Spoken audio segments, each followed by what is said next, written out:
home bureau groups. But the Bath and East Lake Road unit, which is a really imaginative name for anything. When I got married, it was in existence then, and it still is, so it's been 54 years. Well, that's a long time. I was talking with Phyllis Smith about it because she and I used to belong to the same unit, connected with the Cornell Extension, and that we just have reunions once in a while, but it hasn't been in operation in a long time. I learned to housekeep. I learned how to iron. I learned how to cook. I learned how to freeze.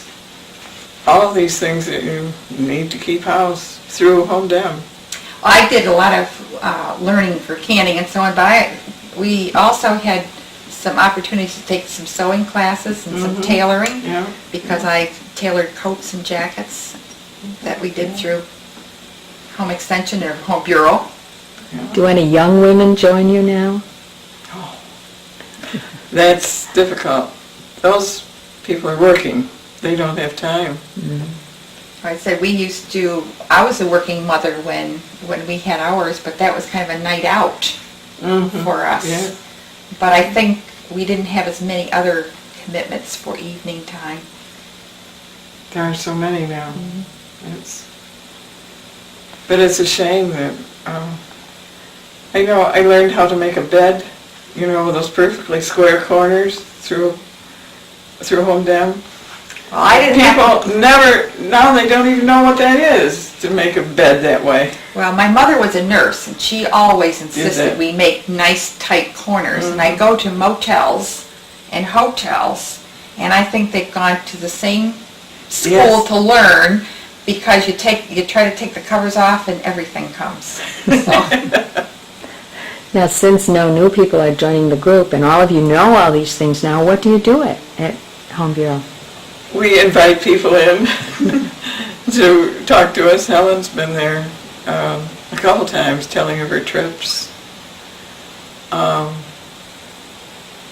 We do things, like at Christmas time we made little favors for people at the daycare center down in Penn Yan. So it's community service, sort of. Yes. Can you tell us what kind of grapes these are? Those are Concord grapes. That's a fairly old vineyard. Now, to me, when I came to this county, grapes were Concord grapes, because the kind I knew about were purple. Yes, they're the native or Labrusca grape, like Niagara's, Catawba's, Delaware's. But now people are planting the vinifers, which is the European type grape, Chardonnay, Riesling, Gewürztraminer.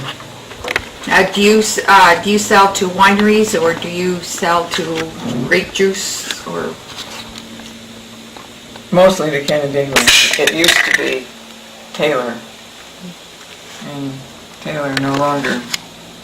Canandaigua's bought the Taylor label, and Mike Doyle is trying to bring back the buildings and everything up there, but under the Pleasant Valley label, because he can't use Taylor. Mike Doyle was a former president of Taylor Wine.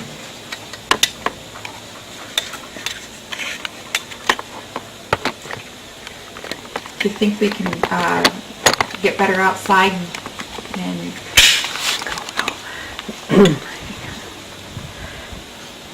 There. Do you want to go on? About the tying grapes? Everybody, as I said, all the school kids, all my friends I bowled with, always tied grapes and picked grapes. And that was the first time you could really get out and enjoy the spring air, hear the birds sing, and see the lake, and it was just great to be outside. It was good for high school kids. I know my daughter tied grapes. I won't say she liked it, but she and a bunch of her friends would always tie grapes. See, now the Labruscas, the native grapes, they don't train up as much, but some of them they do train them up so that they're just kind of on the top wire and require very little tying. The post, because the picker can't pick right up close to the post.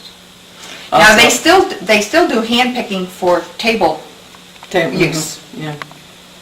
Out here, there's a telephone pole in the row, and that has to be hand-picked, because the picker can't back up. So it can't go in the row to start with.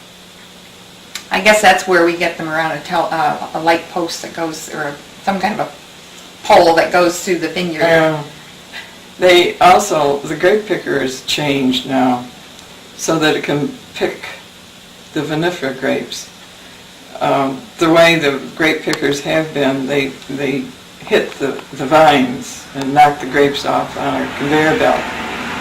And sometimes it would break the skins, and there was always a lot of juice in the bins, which wasn't good for the viniferas.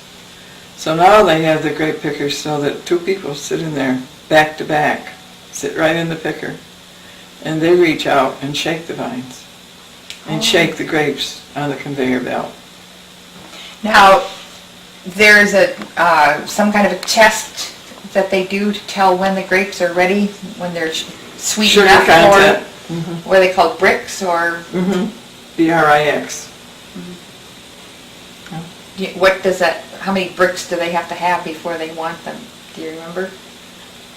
No, I only know the Niagaras, we used to have to take them to be tested. Seems to me they had to be 15. Don't quote me on that. It was quite a while ago.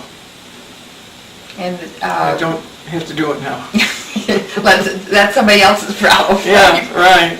But I do know they still do that checking. And now, this year, 2001, growers are ecstatic because there's so much sunshine. And so the leaves are gathering a lot of sugar for the grapes. I know last year being no days over 90, it was very difficult, and they had to wait a long time, and I guess it still never got to what they wanted it to be. Sugar content wasn't up. It ought to be good this year. Good. Well, before we walk around, do you want to give us any words of wisdom that all your years in Penn Yan grape industry? I thought, I tried to think back to what has made me develop the way I am, and I thought, one of the things I really try to keep in mind, do unto others as you would have others do unto you. My words of wisdom. Wow, they're very good ones. Well, Maxine, I certainly thank you, and it's my pleasure to talk with you. I've come here to your house for some of your home bureau meetings.